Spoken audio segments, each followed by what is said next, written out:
Hi students, जैसा कि हम पिछली क्लास में जो देख रहे थे वो पढ़ रहे थे अपन आधुनिक आवर्त सारणी।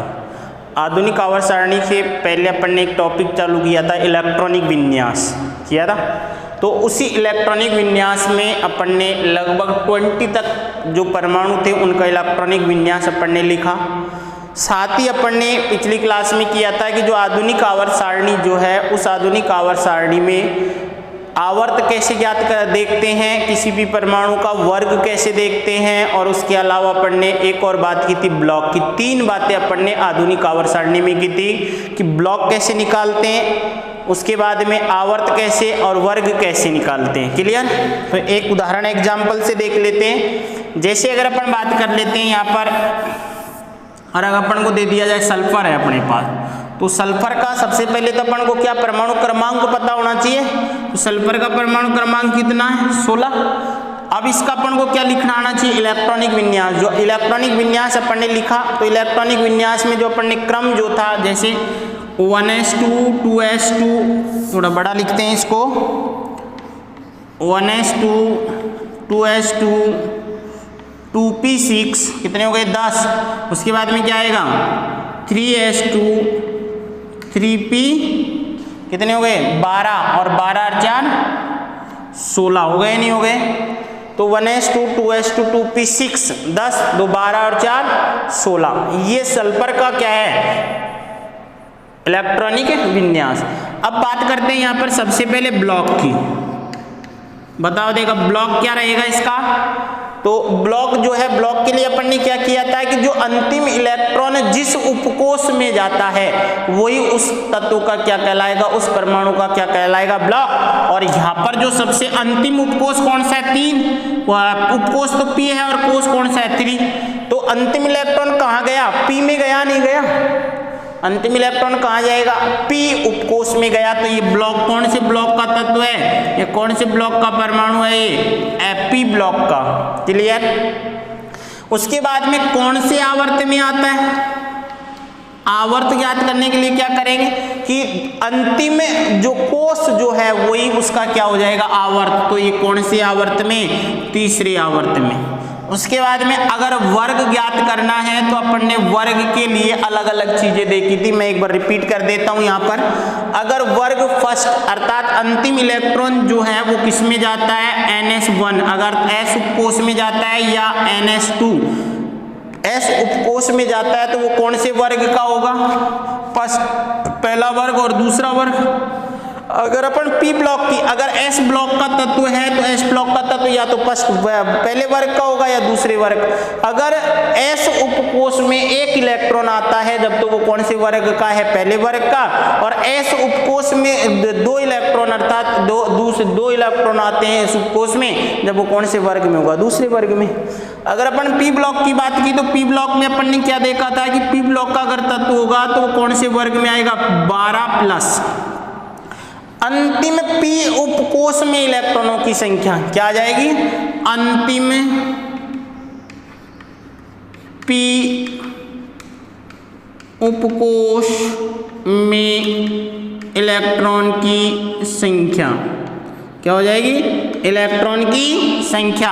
तो ये 12+, तो ये दोनों मिलकर किसका निर्माण करते हैं? इस वर्ग अर्थात P उपकोष का अगर अपन को वर्ग निकालना है तो अपन को क्या करना पड़ेगा? 12+ अंतिम P उपकोष में इलेक्ट्रॉनों की संख्या। तो आऊं प्लस आऊं बराबर आऊं आएगा। तो यहाँ पर अगर अपन किसकी बात कर रहे हैं? सल्फर की। तो सल्फर में 12, पहली बात तो ये, पहली बात तो अपन को पता होना चाहिए कौन से ब्लॉक का है? P ब्लॉक का। और P ब्लॉक का होते ही क्या आ जाएगा? 12+। P कोष में अंतिम इलेक्ट्रॉन 4, और 4 पर क्या आ जाएगा? 16। तो कौन से वर्ग में आएगा? 16वें वर्ग में आएगा। कौन से वर्ग में आएगा? 16वें वर्ग में। मेरी बात समझ में आ गई? तो ये तीनों चीज अपन निकाल सकते हैं। क्लियर?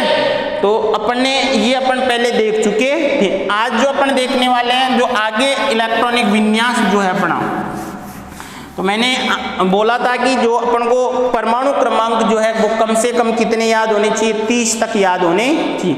क्लियर? 20 तक अपना हो गया था। अब बात करते हैं अपन 21 पे क्या आएगा? स्कैंडियम। 22 की बात करते हैं तो 22 पे क्या आएगा? टाइटेन। टाइटेनियम। 23 की बात करते हैं तो 23 पे क्या आएगा,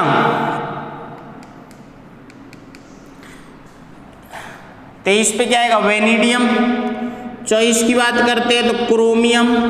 25 पे क्या आएगा, मैग्नीज। 26 पे क्या आएगा, आयरन। 27 पे कोबाल्ट। 28 पे निकल। उसके बाद में 29 और 30 की बात करते हैं कॉपर और जिंक। अब देखो 1s2 2s2 2p6 3s2 3p6 4s2। अब बताओ क्या हो, कितने हुए, 10 और 6 18 20 हो गए। 20 ये कितना है, 21। इनके परमाणु क्रमांक अपन लिखेंगे तो 21 22 23 24 25 26 27 28 तो 20 हो गए। और 20 के बाद में 21 पे क्या आएगा, यहाँ पर आएगा 3d1। क्या आएगा, 3d1। अब अपन को यहाँ पर देखो ये 4s है और ये 3d, तो अपन को ये पता है जैसे अंतिम इलेक्ट्रॉन किस में गया, d में गया या 4 में गया, क्योंकि ये तो 4 आ रहा है ना। तो अंतिम ये अपन से पूछ लिया जाए कि जैसे मान लो कि कौन से उसका है, कौन से ब्लॉक का है, कौन से वर्ग उसका, कौन से आवर्त में आता है ये तत्व। तो कौन से आवर्त में आएगा, तो अपन को इसके लिए जो पहली बात तो डी ब्लॉक की, ये ब्लॉक कौन से में आएगा, डी में। जो अंतिम इलेक्ट्रॉन किस में जा रहा है, डी कोष में जा रहा है। तो उसके बाद में जो ये जो आएगा यहाँ पर तो 2+ आ जाएगा अंतिम डी उपकोष में इलेक्ट्रॉनों की संख्या। तो किसके लिए, डी उपकोष के लिए अभी बात करेंगे यहाँ पर। तो यहाँ पर देखो अपन क्या बताने वाले थे कि जो D1 में गया तो ये 21 हो गया। 22 की बात करता हूँ तो 1s2 2s2 2p6 3s2 3p6 4s2 3d2 हो गया, नहीं हो गया। उसके बाद में 1s2 2s2 2p6 3s2 3p6 4s2 और 3d3। उसके बाद में 1s2 2s2 2p6 3s2 3p6 4s2 और 3d4, ये होगा, नहीं होगा। उसके बाद में 1s2 2s2 2p6 3s2 3p6 4s2 और 3d5।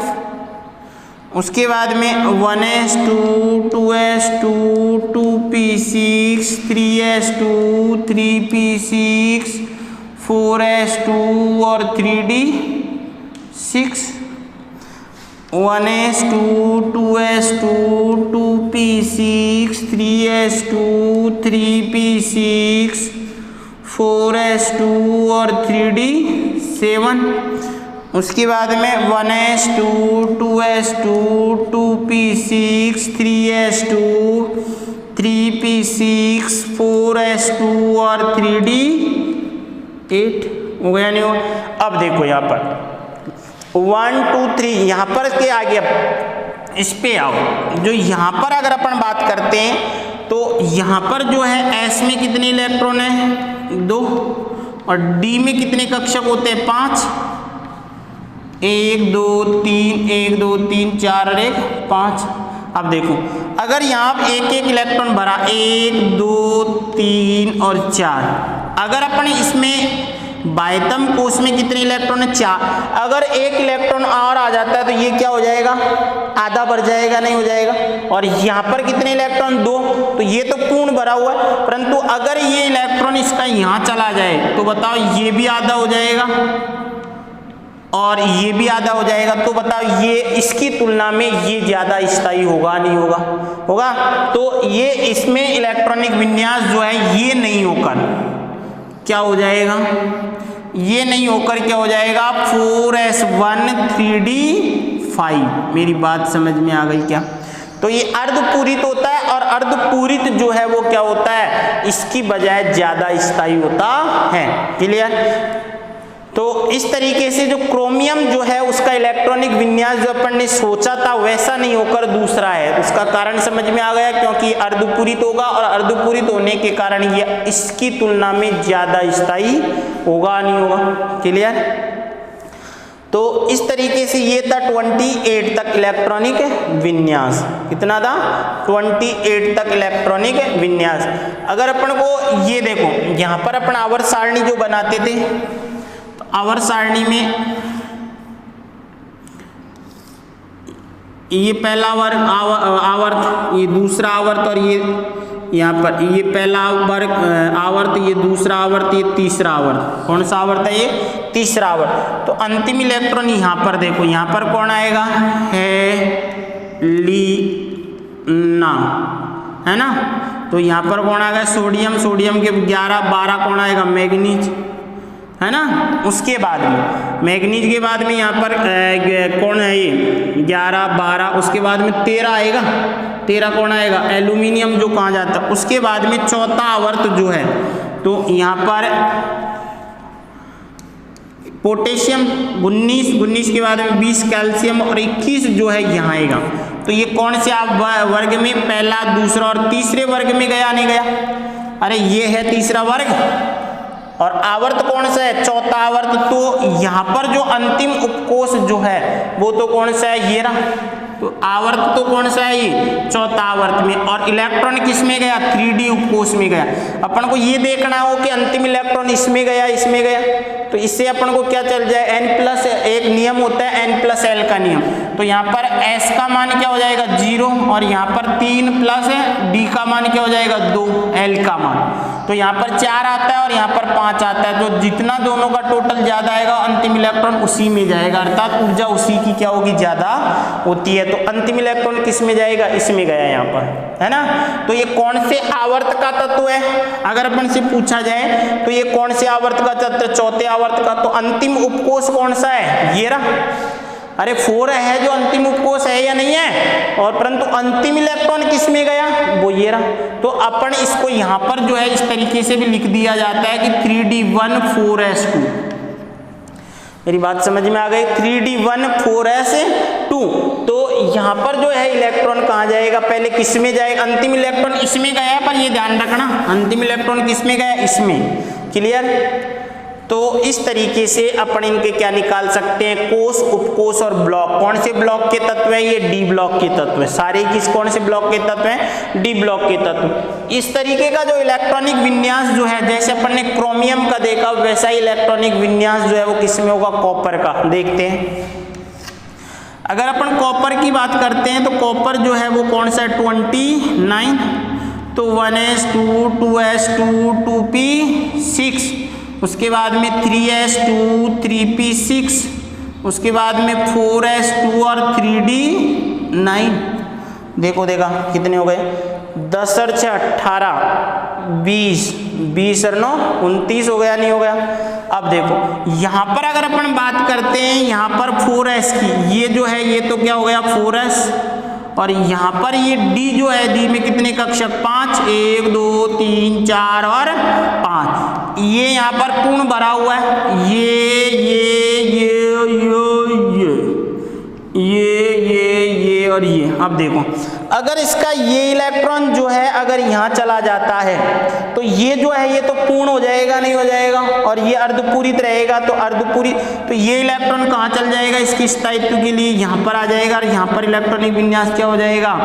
4s1 3d10 हो गया, नहीं हो गया? मेरी बात समझ में आ गई क्या? तो उस कंडीशन में जो डी कोष जो था, अर्थात सॉरी तीसरा जो कोष था वो क्या हो गया? पूर्ण भरा हुआ हो गया, नहीं हो गया? और इसी स्थायित्व के कारण इलेक्ट्रॉनिक विन्यास क्या हो जाता है? कॉपर का भी चेंज हो जाता है और क्या आता है? 4s1 3d10 इलेक्ट्रॉनिक विन्यास आता है।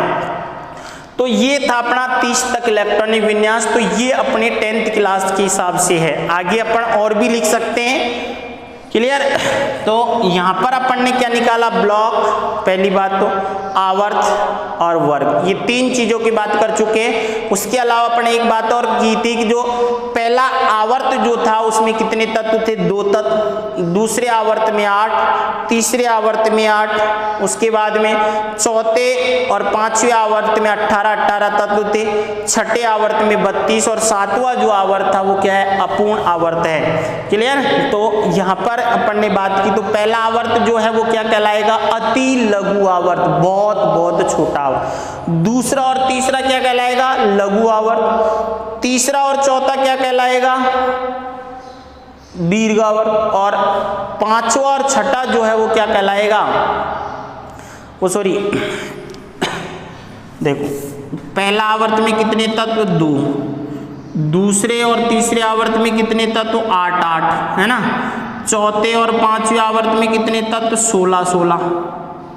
18 18, और छठे आवर्त में कितने, 32, और सातवां आवर्त के अपूर्ण, है ना। तो ये दोनों आवर्त जो है ये तो क्या कहलाएंगे, अति दीर्घ आवर्त। ये क्या कहलाएगा, अति लघु आवर्त। और ये क्या कहलाएगा, लघु आवर्त। और ये क्या कहलाएगा, दीर्घ आवर्त। समझ में आ गए क्या ये। तो इसी को अपन ने एक जगह और यूज किया था, जो मैजिक नंबर जो था 2 8 8 18 18 32, याद हो तो, है ना। परमाणु क्रमांक निकालने के लिए आवर्त सारणी में अगर किसी भी परमाणु का परमाणु क्रमांक जो निकालते हैं अपन को याद नहीं होता है, तो उस कंडीशन में जो मैजिक नंबर मैंने बताया था कि जो जिसमें अपन पहले वर्ग और 18वें वर्ग के क्या ज्ञात कर सकते हैं, जो तत्व जो है उनके परमाणु क्रमांक ज्ञात कर सकते हैं। तो ये अपना आवर्त सारणी थी। अब आवर्त सारणी में तत्वों के गुण धर्म की बात करते हैं, जिसमें सबसे पहले बात करेंगे अपन परमाणु त्रिज्या की। किसकी, परमाणु त्रिज्या या परमाणु आकार की बात करते हैं। तो अपन 10th लेवल की बात करेंगे। यहाँ पर 11 12th में तो अलग आधार होता है, क्योंकि परमाणु त्रिज्या जो अपन 10th के हिसाब से परिभाषित करते हैं वो करते हैं कि नाभिक से अंतिम कोश जो होता है उसके बीच की जो दूरी है उसे ही क्या कहा जाता है, परमाणु त्रिज्या कहा जाता है। परंतु अब ऐसा जो हायर क्लास जो है, ऊंची क्लास जो है अपनी 11 12th है, उसमें अलग तरीके से क्या किया जाता है, उसको डिफाइन किया जाता है। तो अपन किसकी बात करेंगे, ओनली 10th क्लास की। क्लियर। तो परमाणु त्रिज्या की बात करते हैं सबसे पहले। किसकी,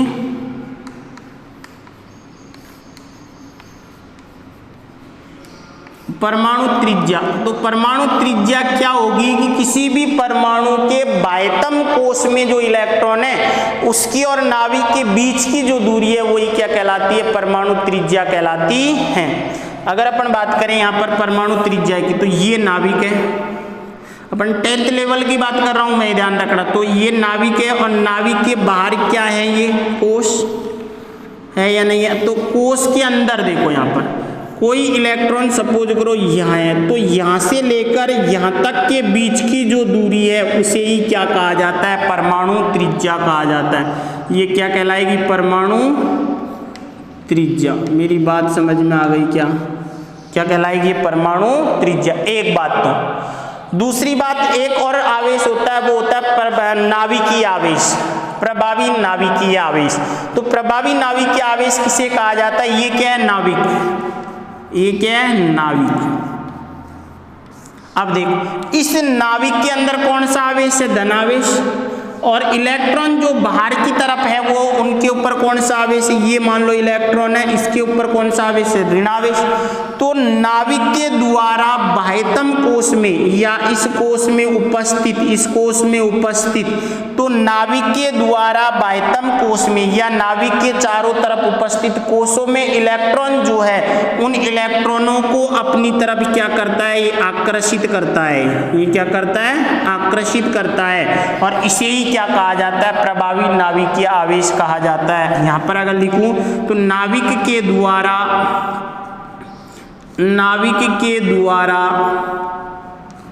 बाह्यतम कोश में उपस्थित इलेक्ट्रॉन को अपनी तरफ या उपस्थित इलेक्ट्रॉन पर लगने वाले, ऐसे लिख दूं, उपस्थित इलेक्ट्रॉन पर लगने वाले आकर्षण बल को क्या कहेंगे, प्रभावी नाभिकीय आवेश। क्या कहेंगे, प्रभावी नाभिकीय आवेश। मेरी बात समझ में आई क्या एक चीज? अब देखो यहाँ पर प्रभावी नाभिकीय आवेश कहा जाता है। अपन बेसिक बातें कर रहे हैं, अभी इस पे आएंगे। तो प्रभावी नाभिकीय आवेश किसे कहा जाता है? नाभिक के अंदर क्या पाया जाता है? धनावेश प्रोटॉन पाए जाते हैं, और नाभिक के बाहर क्या पाए जाते हैं? कोष।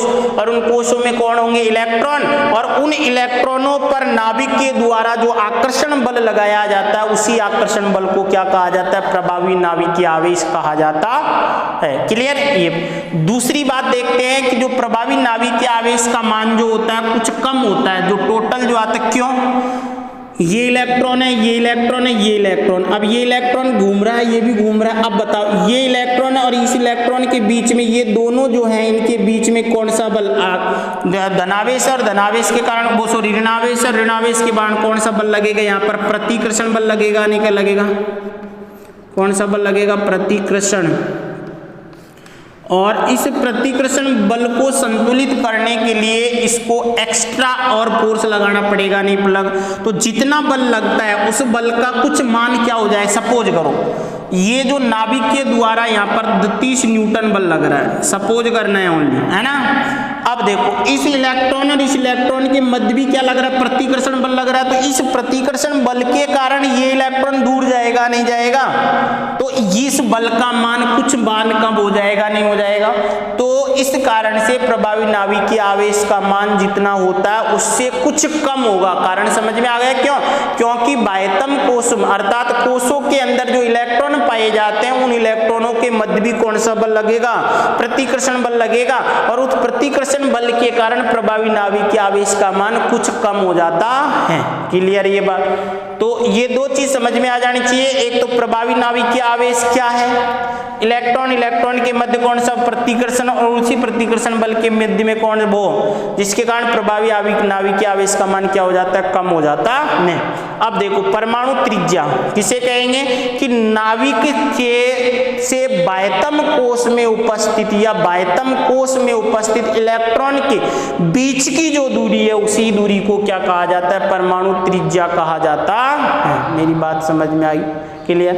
तो परमाणु त्रिज्या। अब अपन बात करते हैं ये परमाणु त्रिज्या की। अगर अपन आवर्त और वर्ग में अंतर देखते हैं, आवर्तिता देखते हैं, तो देखो वर्ग की बात करता हूं मैं पहले। ये वर्ग रहा, कौन रहा? वर्ग। तो यहां पर वर्ग में कौन आएगा? है, ली, ना। क्लियर? ये 1, ये 2, 3, ये 11 और ये 19। अपन को क्या आता है? इलेक्ट्रॉनिक विन्यास। अपन को क्या आता है? इलेक्ट्रॉनिक विन्यास। तो यहाँ पर देखो 1s1, यहाँ पर देखो 1s2, 2s1, यहाँ पर देखो 1s2, 2s2, 2p6, 3s1। यहाँ पर देखते हैं 1s2, 2s2, 2p6, 3s2, 3p6, 4s2। अब देखो ये क्या है? सोडियम। सोडियम के नाभिक में कितने प्रोटॉन? 1 प्रोटॉन। इलेक्ट्रॉन कितने कोष? 1 कोष। और कितना इलेक्ट्रॉन? 1 इलेक्ट्रॉन। है या नहीं है? अगर बात करते हैं यहाँ पर लिथियम की, लिथियम में ये नाभिक कितने कोष? 2 कोष। कितने कोष? 2 कोष। पहले कोष में कितने इलेक्ट्रॉन? 2 इलेक्ट्रॉन। दूसरे कोष में कितने इलेक्ट्रॉन? 1 इलेक्ट्रॉन। बोलो 1 इलेक्ट्रॉन, 1 इलेक्ट्रॉन। हो गया नहीं होगा? अगर अपन बात करते हैं सोडियम की, तो सोडियम में 1s2 सॉरी ये पहला, ये दूसरा और ये तीसरा। तो बताओ इस पहले कोष जो है उसमें कितने इलेक्ट्रॉन? 2 इलेक्ट्रॉन। बोलो 2, बोलो 2। ये कितने इलेक्ट्रॉन? 8 इलेक्ट्रॉन। किसमें? दूसरे में 1, 2, 3, 4, 5, 6, 7 और 8। अगर अपन तीसरे कोष की बात करते हैं तो बोलो कितने इलेक्ट्रॉन है? 1 इलेक्ट्रॉन हो गया नहीं। अगर अपन बात करें पोटेशियम की, तो पोटेशियम की बात करूंगा तो बोलो क्या? ये नाभिक, ये पहला कोष, ये दूसरा कोष, ये तीसरा कोष और ये चौथा कोष। हो गया नहीं हो गया? तो ये इलेक्ट्रॉन हो जाएंगे इसमें। अरे मेरी बात समझ में आ रही है क्या? अब देखो बताओ, देखो अपन को वैसे ही पता है किसका आकार बढ़ा, इसका आकार बढ़ा, उसके बाद में किसका आकार बढ़ा, फिर इसका आकार बढ़ा, फिर किसका, फिर इसका, फिर इसका। तो सबसे छोटा कौन, हाइड्रोजन। उसके बाद में लिथियम, उसके बाद में सोडियम, उसके बाद में पोटेशियम, और भी आएगा, नीचे आएगा नहीं आएगा। तो बताओ वर्ग में ऊपर से नीचे जाने पर परमाणु आकार क्या होता है, बढ़ता है। पहली बात तो वर्ग में ऊपर से नीचे जाने पर परमाणु आकार का मान क्या होता है, बढ़ता है। क्यों बढ़ता है, क्योंकि कोषों की संख्या बढ़ती है। यहाँ पर पहला कोष, दूसरा कोष, तीसरा कोष, चौथा कोष, पांचवा कोष होगा नहीं हो, क्योंकि कोषों की संख्या बढ़ती है, और कोषों की संख्या बढ़ेगी तो प्रभावी नाभिक के आवेश का मान क्या होगा, कम होता है। मेरी बात समझ में आ गई क्या? कोषों की संख्या बढ़ेगी, आकार बढ़ेगा, आकार बढ़ने के साथ प्रभावी नाभिक के आवेश का मान क्या होगा, कम होगा या ज्यादा, कम होगा। क्लियर? तो वर्ग में ऊपर से नीचे जाने पर परमाणु आकार घटता है। क्यों घटता है, सॉरी, परमाणु आकार बढ़ता है। क्यों बढ़ता है, क्योंकि कोषों की संख्या बढ़ती है, और कोषों की संख्या बढ़ेगी तो प्रभावी नाभिक के आवेश का मान क्या होता है, कम होता है। ये बात क्लियर हो गई, नहीं हो गई इससे? अरे हो गई क्या? उसके बाद में अगर अपन आवर्त की बात करते हैं, किसकी, आवर्त में, तो आवर्त में देखते हैं यहाँ पर, तो आवर्त में क्या रहेगा यहाँ पर, इसको मिटा दूं मैं, अरे मिटा दूं क्या, मत मिटाओ भाई, मत मिटाओ। तो ये बात करते हैं। अब देखो आवर्त की बात करता हूं तो यहाँ पर दूसरा आवर्त लेते हैं। पहला आवर्त में तो क्या है, लल्लू पंजू है, तो दूसरे आवर्त में कौन आएगा यहाँ पर, लिथियम, बेरिलियम, उसके बाद में इधर आएगा अगर याद हो तो बोरॉन, कार्बन, नाइट्रोजन, नाइट्रोजन के बाद में ऑक्सीजन, ऑक्सीजन के बाद में फ्लोरीन। आएगा नहीं आएगा, आएगा। अब देखो क्या, देखो कुछ मत देखो, देखो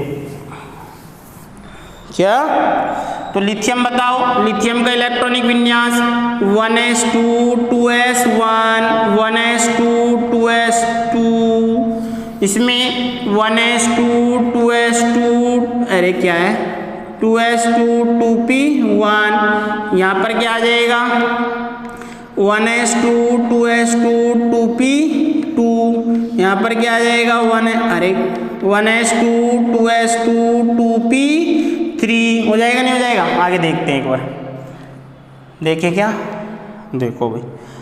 तो बताओ लिथियम की बात करते हैं, तो ये लिथियम का नाभिक रहा, जिसके अंदर कितने प्रोटॉन होंगे, 3 प्रोटॉन। इसमें कितने कोष, 2 कोष, पहला और ये दूसरा। तो इसमें 2 इलेक्ट्रॉन बोलो, 2 इलेक्ट्रॉन, इसमें 1 इलेक्ट्रॉन बोलो, 1 इलेक्ट्रॉन। यहाँ बात करते हैं तो ये नाभिक में कितने इलेक्ट्रॉन, 4 सॉरी, ये पहला और ये दूसरा। हो गया नहीं हो गया?